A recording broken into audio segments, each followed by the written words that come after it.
Today we'll be discussing problem 12-3-2. The problem states to calculate the amount of water vapor condensed if a mixture from 12-3-1 is cooled to 10 degrees Celsius in a constant volume process. We are also told to calculate the heat transfer value Q and what the heat transfer would be if the mixture were cooled to 20 degrees Celsius instead of 10 degrees Celsius in a constant volume process. The room described in 12-3-1 is a room of volume 100 meters cubed that is kept at the initial pressure 100 kPa, initial temperature 40 degrees Celsius, and initial relative humidity of 80%, my mistake. So to begin our problem, we will go to Test Calc, HTML5, and we will use the Psychrometry tab under Steady State. We will go to HVAC Test App, and we will begin to input values for State 1. Our initial temperature being 100 kPa, our initial volume being 100 meters cubed, initial temperature being 40 degrees Celsius, and our initial relative humidity being 80%. This is sufficient information to calculate this state. Now we'll move on to State 2.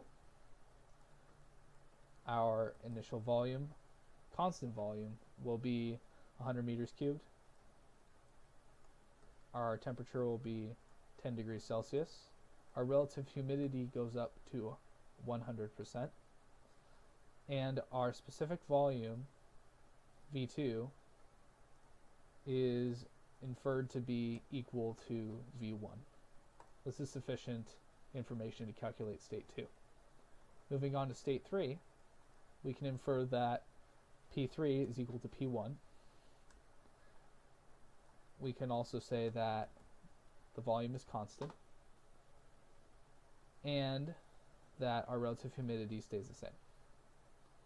Unfortunately, this is not enough information for us to calculate the state, so we need one more variable. Luckily, we can calculate specific enthalpy using this equation from Table J, where H is equal to U sub F at T plus P V sub F at T. We consult Table B for saturation temperatures, where T is equal to 10 degrees Celsius. We look at V sub F and U sub F, and we calculate the value using a calculator using Test Calc of H to be 42.1. This is sufficient information to calculate State 3. Now we've completed all of our states, and we can look at our graphics panel to show the thermodynamic plot for our omega T diagram. And we can use the I/O panel to estimate the amount of water condensing in the system. We assign variable MW as mass of water, and we make it equal to the value MA1, my mistake, from Test Calc, multiplied by omega 1 minus omega 2, and then we press calculate.